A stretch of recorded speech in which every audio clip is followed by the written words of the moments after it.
अगर मैं आपसे कहूं कि इस वक्त हमारे सोलर सिस्टम के अंदर एक ऐसी चीज घूम रही है जो हमारे सूरज, हमारी धरती और यहां तक कि खुद सोलर सिस्टम से भी पुरानी है, एक सच्चा एलियन विजिटर जो करीब 10 से 12 बिलियन ईयर्स का अंधेरा और लंबा सफर तय करके हम तक पहुंचा है, इंटरस्टेलर कॉमेट 3I-BT ATS।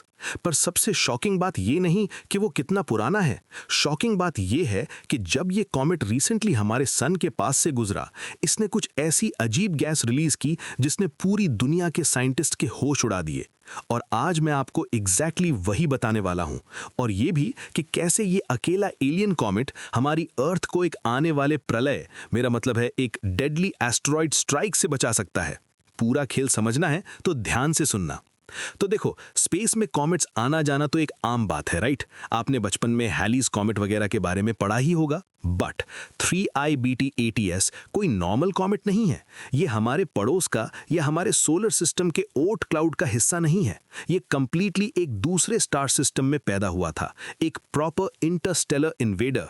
और सबसे क्रेजी फैक्ट पता है क्या है? इसकी एज। साइंटिस्ट एस्टिमेट कर रहे हैं कि ये 7 से 10 बिलियन और कुछ लेटेस्ट स्टडीज के मुताबिक ऑलमोस्ट 12 बिलियन साल पुराना हो सकता है। मतलब जब हमारा सोलर सिस्टम बना भी नहीं था, जब हमारा सूरज एग्जिस्ट ही नहीं करता था, तब से ये एक जमाने की बर्फ और डस्ट का गोला अंधेरे डीप स्पेस में अकेला ट्रैवल कर रहा है। Just imagine the extreme isolation. ये एक फ्रोजन टाइम कैप्सूल है जो अपने अंदर यूनिवर्स के शुरुआती दिनों के राज छुपाए हुए हैं। पर इस एंशिएंट टाइम कैप्सूल में अचानक से ऐसा क्या ट्रिगर हो गया कि ईसा और नासा की रातों की नींद उड़ गई? इसका एक मेजर हिंट इसके केमिकल मेकअप में छुपा है, जो सन के पास आते ही अचानक से एकदम ड्रास्टिकली बदल गया। इसने स्पेस में एक ऐसी गैस उगलना शुरू कर दी जो हमारे यहाँ के कॉमेट्स में इतनी हैवी क्वांटिटी में कभी देखी ही नहीं गई। और इसका direct connection alien star systems में लाइफ के बिल्डिंग ब्लॉक से हो सकता है। पर उस पे मैं थोड़ी देर में आता हूँ, क्योंकि उससे पहले आपको ये विजुअलाइज करना पड़ेगा कि इसने सन के पास आके एग्जैक्टली कितनी तबाही मचाई। अक्टूबर 2025 की बात है। ये कॉमेट अपनी इंटरस्टेलर स्पीड पे हमारे सूरज के बहुत करीब से गुजरा। एकदम स्किमिंग डिस्टेंस। और कॉमेट्स नेचुरली होते क्या हैं? बेसिकली बर्फ, धूल और पत्थर के गोले। तो जब उन पर सन की एक्सट्रीम गर्मी पड़ती है तो आइस डायरेक्ट गैस में कन्वर्ट हो जाती है। इस प्रोसेस को हम सब्लिमेशन कहते हैं। बट 3I-BT ATS के केस में the reaction was pure absolute madness. Europe का एक स्पेसक्राफ्ट है जूस, जो एक्चुअली जुपिटर की तरफ जा रहा है। उसने अपने कैमरास ऑन किए और डीप स्पेस से इस कॉमेट को ऑब्जर्व किया, और आप बिलीव नहीं करोगे, फिगर सुनकर आपका दिमाग खराब हो जाएगा। ये कॉमेट हर दिन, ध्यान से सुनना, हर single day 70 Olympic swimming pools जितना पानी और वेपर स्पेस में वायलेंट तरीके से स्प्रे कर रहा था। 70 स्विमिंग पूल्स एक दिन में। It was falling apart beautifully. अब आप सोच रहे होंगे कि भाई, बर्फ पिघल रही है, पानी निकल रहा है, इसमें इतनी शॉक होने वाली क्या बात है? बड़ी बात पानी का वॉल्यूम नहीं है, बड़ी बात वो है जो इसके साथ साथ इसके कोर से गश आउट हो रहा था।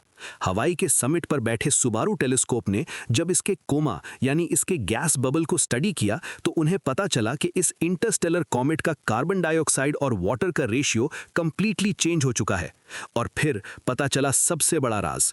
साइंटिस्ट्स ने डिटेक्ट किया मेथनॉल और मीथेन का एक massive burst. This comet was literally bursting with methanol. दोस्तों, हमारे सोलर सिस्टम के कॉमेट्स में ऐसी अजीब केमिस्ट्री नॉर्मली डोमिनेंट नहीं होती। ये बेसिकली एक दूसरे सोलर सिस्टम का केमिकल फिंगरप्रिंट है जो हमारी आंखों के सामने फाइनली अनलॉक हो रहा था। रिसर्चर्स का मानना है कि सब्लिमेशन की एक्सट्रीम हीट की वजह से कॉमेट की बाहरी लेयर उड़ गई और जो अंदर की इंटरनल केमिस्ट्री थी, जो बिलियंस ऑफ ईयर्स से फ्रोजन और लॉक्ड थी, वो एक्सपोज हो गई। ये हमें इनडायरेक्टली ये दिखा रहा है कि बाकी स्टार सिस्टम्स में जो हमसे लाइट ईयर्स दूर हैं, वहां पर प्लैनेट्स कैसे फॉर्म होते हैं।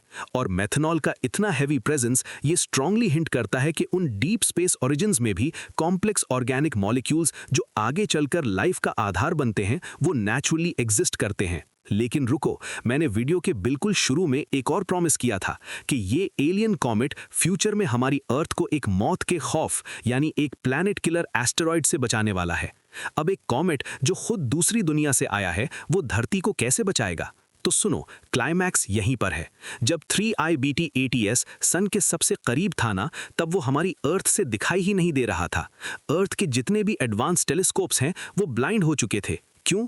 Because of the sun's intense glare. सूरज की इतनी ज्यादा रोशनी थी कि उसके आगे ये कॉमेट बिल्कुल गायब हो गया था। लेकिन ईसा का जूस स्पेसक्राफ्ट, जो अर्थ से बहुत दूर डीप स्पेस में ट्रैवल कर रहा था, उसने एक टोटली डिफरेंट एंगल से इस कॉमेट को स्पॉट कर लिया। उसने बिना किसी प्रॉब्लम के इसकी बदलती हुई ट्रेजेक्टरी, इसका शेप, इसकी स्पीड, सब कुछ प्रिसाइसली कैलकुलेट कर लिया।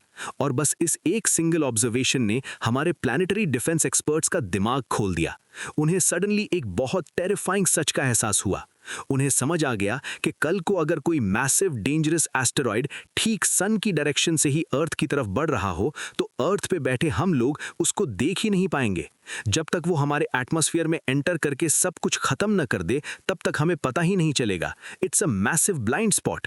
लेकिन अगर हम अपने डीप स्पेस मिशंस जैसे जूस या आगे आने वाले अनमैन्ड प्रोब्स को स्ट्रेटेजिकली यूज करें, तो वो इन खतरनाक एस्टेरॉइड्स को पहले ही डीप स्पेस से ही स्पॉट कर सकते हैं। वो अर्थ को अर्ली वार्निंग दे सकते हैं, ताकि हम नासा के डार्ट मिशन जैसी एस्टेरॉइड डिफ्लेक्शन टेक्नोलॉजी यूज करके अपनी अर्थ को बचा सकें। यानी इस एक सिंगल इंटरस्टेलर विजिटर ने अनएक्सपेक्टेडली ह्यूमन रेस को एक नई और शायद सबसे वाइटल प्लानिटरी डिफेंस स्ट्रैटेजी सिखा दी। तो सोचने वाली बात है ना, एक अनजान यूनिवर्स से आया एक 10 बिलियन ईयर्स पुराना टाइम कैप्सूल चुपचाप हमें हमारी ही जान बचाने का ब्लूप्रिंट दे गया। अगर ये डीप स्पेस इंटरस्टेलर मिस्ट्री आपको थ्रिलिंग लगी ना, तो स्क्रीन पर आ रही इस वीडियो पे तुरंत क्लिक करो, जहां मैंने एक और माइंड बेंडिंग स्पेस फिनोमेनन के बारे में बात की है, जिसका सच आपका दिमाग हिला देगा। क्लिक करो, मैं वहीं मिलता हूं।